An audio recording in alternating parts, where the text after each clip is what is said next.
d'autre issue que la guerre. Nous avons notre dernière chance. Le débat fondamental et théologique et passe vers un sursaut spirituel et un amendement de la nature humaine qui iront de pair avec nos progrès incomparables en sciences, en art et en littérature et toutes nos acquisitions matérielles et culturelles des 2 derniers millénaires. Ce n'est que par l'esprit que nous sauverons la chair. Ne parlez pas en tant que militaire. C'est un discours quasiment religieux, prophétique, une vision quasiment messianique. Alors, le révérend Moon s'inscrit lui-même dans cette démarche. Ce n'est pas un penseur politique, c'est quelqu'un qui a une vision religieuse et pour lequel il y a une providence qui est à l'œuvre. Ici, vous avez un discours un petit peu eschatologique de MacArthur, et le révérend Moon s'inscrit dans cette vision. MacArthur était un homme d'une culture énorme, comme d'ailleurs Patton. Et tous deux se référaient toujours à l'Antiquité. Patton s'imaginait soldat romain à Carthage parfois. Donc MacArthur aimait rappeler comment la civilisation s'était développée en Méditerranée, comment elle s'était épanouie en civilisation atlantique. Et très jeune, MacArthur a eu l'intuition que le futur du monde se jouera en Asie.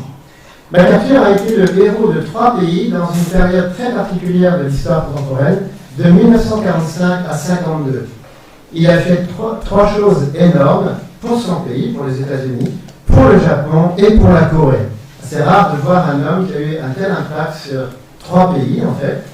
Et il faut savoir que la Corée se situe dans une région très particulière, qu'on appelle parfois la Méditerranée d'Asie. Vous voyez, c'est une mer quasiment fermée.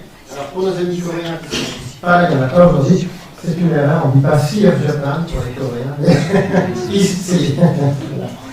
Donc pour un gros cas, vous voyez que des villes très importantes se situent dans cet endroit, Shanghai, Osaka, Tokyo, Séoul et Beijing. C'est donc là que le futur du monde va se décider de plus en plus, le futur économique et politique. C'est une région de très grande tension. C'est une région où les pays ne s'aiment pas. Il y a de grandes puissances. Vous voyez que la Russie vient jusqu'ici. La Chine, ici, ne touche même pas la mer. Vous voyez 2 grandes puissances qui sont là. Les États-Unis ne sont pas très loin. En fait, l'Alaska n'est pas tellement loin de cette région. Le révérend a toujours estimé que derrière ces conflits, il y a la possibilité d'une nouvelle renaissance. Cette région qui nous paraît si conflictuelle, si dangereuse, où il y a tellement de risques, c'est aussi une région qui a un énorme potentiel culturel. On voit déjà les performances économiques et il est très important que, pour nous, les choses se passent au mieux. Vous voyez que la Corée est une péninsule qui est située au cœur de cette région. Elle sert de pont entre l'archipel japonais et le continent. Historiquement, le Japon est la première puissance de la région à s'être tourné délibérément vers l'Occident, à avoir tourné le dos à l'Asie pour se développer. C'est le Japon qui a entraîné tout le reste de cette région vers la modernisation, souvent d'une façon tragique du reste. Je ne vais pas passer là-dessus, c'est trop long. Alors, l'expérience européenne nous montre que là où il y a eu des conflits terribles, eh bien, ça peut aller très vite. Comment imaginer aujourd'hui, en 2020, la situation qui existait dans la guerre froide, avec un mur de Berlin, une Allemagne divisée, un rideau de fer, la nucléarisation des crises sporadiques. Moi, j'ai connu cette période et je me souviens très bien de ce que je faisais le jour où le mur de Berlin est tombé. Je pense que ceux qui ont vécu cette époque, on s'en rappelle en fait. Mais jamais on n'aurait imaginé un scénario comme celui que nous avons connu. C'est-à-dire une chute non violente du communisme. Moi-même, je n'aurais jamais imaginé l'année 89 qui s'est terminée finalement avec la révolution en Roumanie. Tous ces pays sont tombés comme des châteaux de cartes. Même dans les rêves les plus fous, ça n'arrive pas. Mais c'est arrivé en Europe. On oublie souvent qu'on aurait pu très bien passer à côté de scénarios très très différents. La chute du mur de Berlin, la réunification de l'Allemagne qui a été très rapide, on l'oublie. Ça a pris 1 an en fait. La fin du rideau de fer. Et donc, avant, ces pays nous étaient complètement étrangers. Maintenant, vous voyez vraiment la Hongrie, la Tchécoslovaquie, la République tchèque, ce sont un voisin, quoi. Mais imaginez comment nous voyons ces gens-là il y a 30 ans ou 40 ans, c'était de parfaits étrangers. Hein. Donc, vous voyez, ça peut vous donner une idée combien le scénario en Asie du Nord-Est pourrait changer complètement s'il y avait la même volonté qu'en Europe. Et croyez-moi, il y a des gens en Asie du Nord-Est qui étudient notre modèle. Nous sommes un peu fatigués de l'Union européenne, mais je trouve bien qu'il y a des gens qui s'intéressent à ce que nous faisons. Hein. Qui aurait imaginé, par exemple, l'accélération de l'espace Schengen, la monnaie commune, et surtout, en 2004, un exploit incroyable, le fait d'avoir intégré dans l'Union européenne les anciens pays du pacte de Varsovie, la Pologne, la République tchèque, la Slovénie, y compris des morceaux de l'ancienne URSS, les pays baltes. Non, c'est fou. C'est complètement fou, en fait. C'est utopique. Et pourtant, ça s'est passé récemment en Europe. Alors, ce n'est pas une vision très religieuse. Ça a été une vision plutôt politique, etc. Et on peut se dire, c'est vrai que le désenchantement actuel vient du fait qu'en Europe, il n'y a plus tellement d'élan. Pourtant, il y a des gens qui ont dit, mais c'est fantastique, Jeremy Rifkin avait parlé du rêve européen. Dans son livre, The European Dream, écrit par Walter Schwimmer, il dit, moi, quand j'étais jeune, j'étais nourri de la Bible, d'apocalypse violente, tout se termine par la mort des méchants, etc. Or, j'ai vu la chute non violente du mur de Berlin. J'ai vu vraiment des peuples qui se réconcilient. C'est une eschatologie heureuse. Donc nous avons vécu cela en Europe, un dénouement qui est réellement biblique en fait. C'est-à-dire que les gens ne se battent plus, ils sont vraiment amis, il n'y a plus de frontières. Et c'est là que des idées religieuses ont une traduction aussi qui est politique, qui fait partie de la vie quotidienne. Malheureusement, nous sommes tellement désenchantés que le sentiment européen diminue actuellement. C'est grave en fait. Je passe là-dessus. Alors, le référendum lui-même a énormément souffert. Il a été torturé par les Japonais, il a été torturé aussi par les Nord-Coréens. Et sa démarche pour se réconcilier avec l'ennemi a été une démarche très profondément religieuse. Le jour où il a rencontré son pire ennemi, il s'est préparé très intérieurement pour cela. À l'époque, c'était très risqué d'aller en Corée du Nord. Il n'était pas certain de sortir vivant de là. Il est allé en 1991 et il a pu rencontrer Kim Il-sung, qui est l'auteur de tellement de massacres, y compris de sa propre famille. Vous allez beau être religieux, aimer votre ennemi, il faut imaginer combien il faut de contrôle de soi. Et il y a eu beaucoup de gestes, vous voyez là, c'est curieux, hein. Il a pris la main en fait. Il a pris la main. Et je vous assure que le révérend il n'est pas allé avec le dos de la cuillère. Avant cette rencontre, il a parlé à tout le Parlement nord-coréen. Il a dit, votre idéologie ne marchera pas. Le Juche n'a aucun avenir. Il s'était tellement surpris, il dit, mais qu'est-ce qu'il vient faire chez nous, quoi? Il a vraiment expliqué clairement qu'il était totalement contre leur idéologie et qu'il était prêt à embrasser ses frères ennemis. Et en fait, Kim Il-sung a compris sa démarche. Il dit, bon, on ne comprend pas les mêmes choses, mais je sens qu'il vient là en ami. Alors à ce moment-là, il a ouvert un chemin qui n'était pas possible en Corée du Sud. Ça a d'ailleurs été assez mal vu, cette démarche. Et ça s'est poursuivi. Alors, parmi les projets qui durent encore, c'est modeste, hein, c'est vrai, mais figurez-vous que les Nord-Coréens fabriquent des voitures. Et c'est notre mouvement qui est à l'origine de cette production. Vous pouvez voir sur les sites. Bon, ce ne sont pas des voitures extraordinaires, la production n'est pas énorme, mais oui, on produit des voitures en Corée du Nord, et c'est grâce à notre fondateur. C'est souvent avec une technologie Fiat, d'ailleurs. Bon, vous voyez, c'est quand même des engins corrects, hein, et ça s'appelle Pyongyang Motors.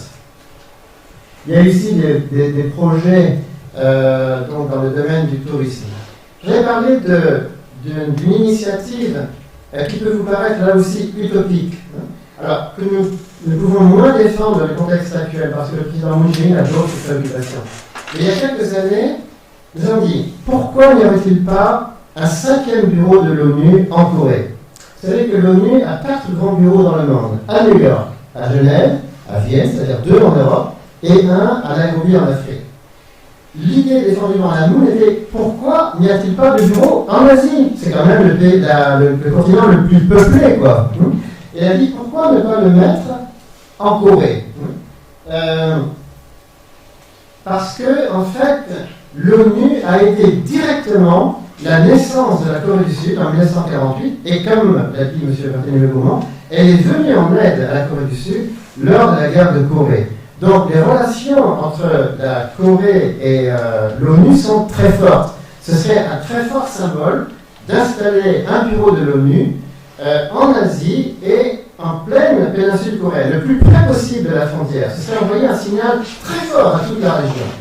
Il faudrait bien sûr qu'il y ait un projet. Ça ne peut avoir de sens que si on va au-delà de la politique. Si la Chine, la Russie, la Corée, le Japon développent l'équivalent d'un rêve européen. C'est-à-dire qu'ils vont au-delà de la politique, de leurs intérêts, et ils pensent à ce que cette région pourrait faire pour le monde. Donc il y a beaucoup de facteurs. Mais oui, c'est un paradigme intéressant. Parfois, il ne faut pas simplement voir des missiles dans cette région, du danger, il faut amener des idées nouvelles. Et ça, c'en est une. Ça, c'est pour les relations intercoréennes. Quelques mots sur la vision du révérend Moon concernant le Japon. Les Coréens n'aiment pas les Japonais le leur rendent bien, mais le révérend Moon, qui pourtant a eu à se plaindre des Japonais, il a été torturé, et par les Japonais, il a souffert, eh bien, il a développé une relation très forte avec le Japon. Et nous avons même plus de membres au Japon qu'en Corée. Et il dit souvent que ces deux nations qu'il appelle dans la position de Adam et de Ève, un discours un petit peu théologique, mais en fait c'est des nations parents pour la région, un peu comme en Europe, on parle parfois du couple franco-allemand, c'est un peu l'équivalent. Il dit que voilà, rien ne serait mieux dans cette région qu'une locomotive entre le Japon et la Corée.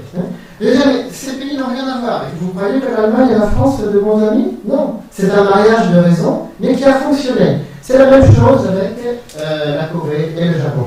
Nous avons voulu montrer l'exemple. Alors, vous allez dire, c'est un peu anecdotique? Pas du tout. Ça, ce sont des bénédictions en mariage. Alors, il y en a une qui a vraiment fait parler d'elle énormément en 1988. C'était dans la foulée des Jeux Olympiques. Et il y a eu 6500 couples coréens et japonais. Alors, pour les Japonais comme pour les Coréens, ça c'est très fort. C'est-à-dire, bon, ça c'est vraiment exotique, des mariages de masse, je n'y comprends rien. Non, c'est un signal extrêmement fort, parce qu'après, il n'y a pas la cérémonie de mariage, il y a la vie commune. Alors, ça se passe plus ou moins bien, il faut le souligner, mais il faut savoir que beaucoup de Japonaises qui sont venues vivre en Corée du Sud ont été reconnues par la population. Elles ont été primées, et il y a beaucoup d'articles aussi qui ont montré tout l'intérêt de cette démarche. Eh bien, on ne va pas faire de la diplomatie avec des mariages quand même. Mais pourquoi pas? Pourquoi pas? Ça commence comme ça, en fait. Ça joue un rôle très important. Alors, il y a un autre projet qui est... Alors là, ça touche aussi à la technologie. C'est l'idée d'une liaison entre le Japon et la Corée. Alors, ils étudient énormément le tunnel, vous savez, Transmanche. Il y a beaucoup de gens qui étudient ça. Les Japonais sont très experts dans les tunnels très longs, puisque vous savez qu'entre leurs différentes îles, ils ont dit, il y en a un qui fait 50 km, entre l'île de Sapporo et Hokkaido et Honshu. Voilà. Donc les Japonais sont très doués là-dedans, et le révérend Moon avait proposé, il y a longtemps, une liaison entre Karatsu et Busan. Alors, il y a aussi d'autres projets qui ne sont pas défendus par notre mouvement, mais vous voyez, dans la région, on reste beaucoup. Par exemple, une liaison ici entre Incheon et Weihai, et même des projets de liaison ferroviaire entre Mokpo et Jeju. C'est quand même assez long, si vous voulez. Alors, l'idée de révérend Moon, ce n'est pas seulement l'économie et le business, puisqu'en fait, ce projet, alors ça c'est Karatsu au Japon. Je passe là-dessus, je passe là-dessus, je passe aussi là-dessus. Je suis obligé d'aller vite parce que je ne voudrais pas vous lasser. Voilà. Ce projet se rattache à un projet bien plus grand qui serait justement de relier ce qui devrait être le futur centre de gravité des affaires mondiales à l'ensemble de la planète. C'est le projet défendu par le révérend Moon en 1981 d'une autoroute internationale. Alors vous voyez, c'est un projet très ambitieux. Qui relierait donc Santiago du Chili jusqu'à l'Alaska, avec une liaison là sur le détroit de Bering, je vais en parler un tout petit peu, jusque là, et donc la Corée, etc.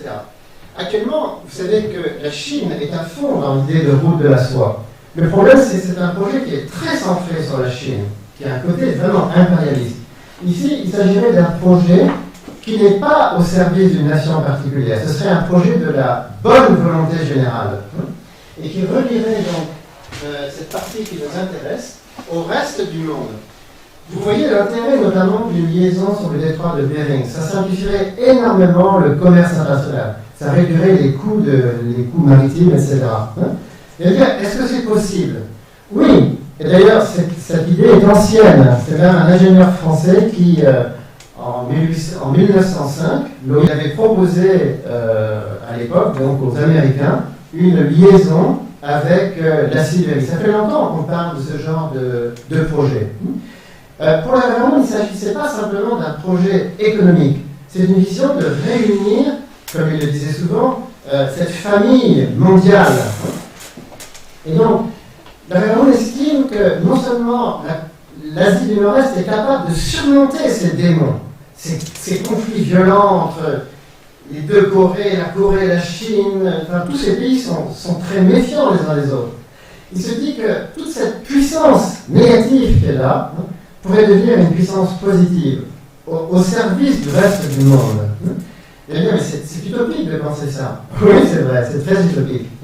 C'est aller bien au-delà des données actuelles, se projeter dans le futur, proposer une autre vision.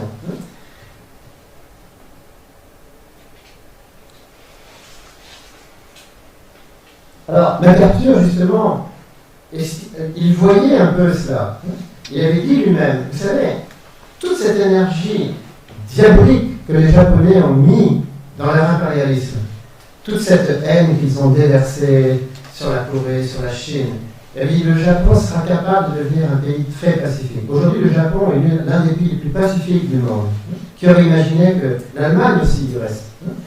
Donc, MacArthur pensait que la nature humaine peut s'amender. Les gens peuvent changer, même pour leur propre intérêt, sans forcément se convertir, avoir des révélations.